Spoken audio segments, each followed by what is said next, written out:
Yo, what's good, people? Welcome back to a brand new video. As you see, I just got out of work, but you know what? I still gotta put in the grind somehow, just like how I did this past Sunday.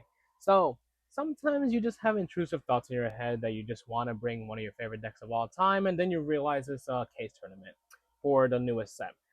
I don't know any. I still don't know a lot about this new set. I really don't. Duelist Advance or something like that. But I decided to walk in with still one of my favorite decks of all time, Blue Eyes White Dragon. You did not hear that, Dark Magician. So I decided to go in with Blue Eyes. I have recorded all my matches, so eventually those matches will be on my channel. But then it's gonna be a spoiler because I made top 8 with this almighty Blue Eyes Primite deck right over here. So without further ado, let's get straight into it. Two Blue Eyes White Dragon over here. You never played 3. You don't play 1. If you play 1, I want to know how you do it. But I really doubt you're playing 1. Two Blue Eyes here. You hate to see these cards in your hand, but obviously these are what make the deck Blue Eyes White Dragon. So two Blue Eyes right there, pretty good.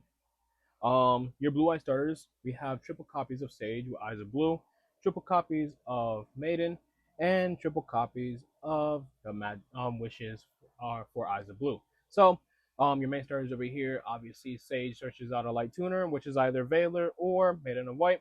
Maiden of White gets access to your True Light, and then that True Light will be able to set your wishes, and then wishes over here would be able to discard a card in order to add any of these Light Tuners over here, depending on what you're missing in your combo, or something like a Veiler, and any of your other like Blue Eyes one of like spell or trap cards. So these cards are really good. And obviously, do not forget the effect of being able to banish this card from your graveyard in order to equip a few extra deck monster to Blue Eyes White Dragon, and then obviously you make your Tyrant Dragon from there. So obviously 9 out of your many starters that you have in this deck over here for Blue Eyes. And then your Blue Eyes one-ups that you really hate to see in your hand, but you still have to play them. You have one Mausoleum, you search it off of your Link 1 Roar, it special summons a Blue Eyes from either hand deck or banishment. And obviously this is good because like for those Blue Eyes cards that gets banished off of things like Bestials, for example, you'll be able to get it back with this. Majesty, being able to get a free pop 2 non-targeting, which is really good. And then your True Light over here, which is able to get any of these cards, your wishes, or being able to special summon the Blue Eyes back. Obviously, the most annoying thing about that is when the True Light gets popped. Obviously, the engine that makes Blue Eyes a lot more competitive than what it is. The Primate cards. 6 more of your starters over here. Obviously, Ether Barrel being able to set your Primate Lordly Load, and then your Lordly Load being able to search a card like Drill Beam, and then obviously Lordly Load, search for this, set Drill Beam, and then obviously this is a level 4 lower dragon monster, so you'll be able to link this off into your Blue Eyes Link 1 as well, which is really good.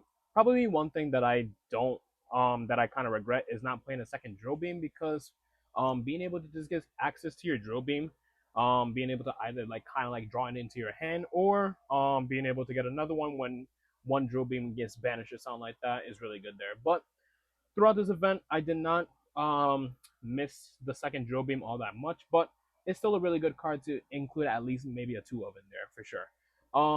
So hand traps. We did not play Purge obviously because you see some dark monsters right here. We play Mag and we play Druid. The Mag over here obviously searches either your Druid Swarm or gets access to your Ether Barrel in order to get access to your Primate cards. And then Druid Swarm is actually just a really good card in general. Obviously, being able to send a special summon monster when it gets sent to the graveyard, target and send it. Hand traps, Ash Blossom. Not the best card right now because like Malice, Raizio format. But it's still better to me than Purge right now because Purge only negates searches, but this negates searches, special summoning, and sending to graveyard. So that's really good. Double Veiler. Once again, not one of your best hand traps either, but it's really good because you're able to search it off of your Blue Eyes cards, and you can even search it 2 in 1 turn if you really want to as well. Like if you get like a double normal summon of the Sage because of Mausoleum. So say Veiler's still pretty good, and if you open up this card in your hand as well and you have nothing else, you can still link this off from into your Blue Eyes Link 1, being able to get access to the Mausoleum and get into the Blue Eyes as well. So still really good. Triple copies of Full Los. Full Los is really good. just one of the best hand traps right now, along with Brulia against like things like Ryzio, things like that, and anything that just you just threaten to just drop this before your opponent goes into the extra deck whatsoever, which is pretty good. Droll, absolutely disgusting card. Like any like Mitsu or like a lot of the rogue matchups as well kind of do a lot of searching as well. So Droll and Lockbird puts a stop to it. And one thing as well, Droll and Lockbird is a card that you can just normal summon and go into your mausoleum, go into your Blue Eyes Link 1 and go into mausoleum as well, which is really good. Triple copies of Imperm. Still played a trap, hand trap, but sometimes I just like hold on to this until I go into my opponent's turn to just like stop something like Ryzio Detonator or anything like that. Let's get straight into the extra deck. Um, one Tyrant, pretty standard. One Neo. Equip it to your Blue Eyes, and then you just send both the Blue Eyes and this to go into the Tyrant. And Neo Blue Eyes is a targeting negate for any Blue Eyes cards. Obviously, if True Light's on board, you can't target Blue Eyes White Dragon, but they can still target cards like Blue Eyes Spirit, Blue Eyes Spirit Ultimate. So any of those cards like that, if they were to get threatened, banish this negate. The Blue Eyes extra deck over for me this weekend was a little bit weird, but it still worked out. I have 3 Spirit Dragons over here.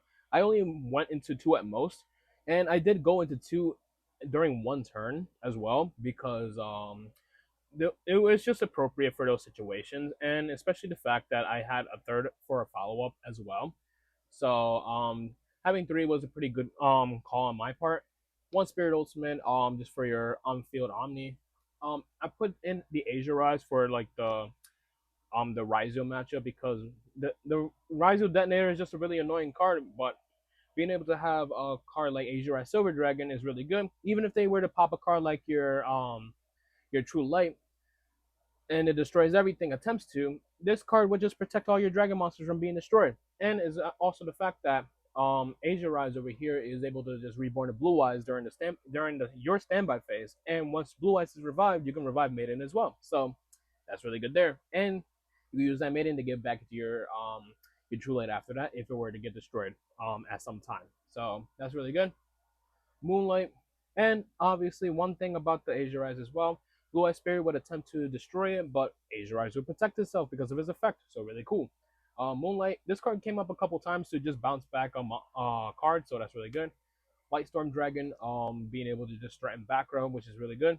Typhon, it wasn't the every time I drop Typhon, it just has the luck of just being like, hey, you know what? Every time I drop Typhon, I lose. No, not every single game this time because this card was actually pretty good. Being able to just bounce back something with the biggest attack and then just being a 29 beater right there is really good. And then Blinks, Double Spirit, one Heretic Seal, one Lina. Did not go into this at all, and I did not go into SP Little Knight at all either. But these cards are there. They're really good in theory. Have not put all of these into practice yet, but these are still really good cards here. So extra deck, right over here, really good. And then let's get ourselves into the side deck. We have ourselves triple copies of Lancia. Malice is annoying. We don't like it. We play Lancia. Lancia hate. Meows, more graveyard hate. Yeah, more graveyard banish hate, which obviously is Malice. Malice or even Mitsurugi being able to bring themselves back, or drop this against like Ryzio against during your turn, so you can get at least a free draw off of like Detonator trying to bring itself back with the Eclipse Twin, so that's good there. Double spell card Monster Reborn. Um, I did it did come up a bit, being able to apply extra damage under the board, but obviously something that I had a misplay in was that I thought it can attack, but obviously I don't read my cards and I got trigger happy. But this card's really good. In theory, being able to like steal any of your opponent's like cards from their graveyard. So like if your opponent were to go GWC, you just go ahead, activate this, bring back the white binder, so they don't get the white binder. You can obviously bring back Razio Detonator because of Eclipse Twin trying to bring it back, so that's a good card right there. And any Mitsurugi card, especially like the Ame, the one that Regekis your board and is an Omni Negate, which is really good. So that's good there. And the fact that it only locks you from attacking and using the effect that turn. So next turn, like you can have like an Ame Negate. You can basically Yeah, not a lot else you can do, but it depends on what you bring back that you can just bring the use the effect again. And obviously, this card does help you get into the grind game as well. Being able to just bring back a card like Maiden during the end of your opponent's turn, and then during your turn you can just use the effect, put back True Late, things like that. Really cool. And then Solemn cards. I like Solemn cards. They're really good cards, and they worked out for me. So that is going to be it for my top 8 Blue Eyes Primite deck profile. If you guys enjoyed it, um, drop a like, subscribe, all that good stuff like that. If you would play any other cards, drop in the comments down below. I would like to know. Without further ado, I shall see ya in the next one. Peace.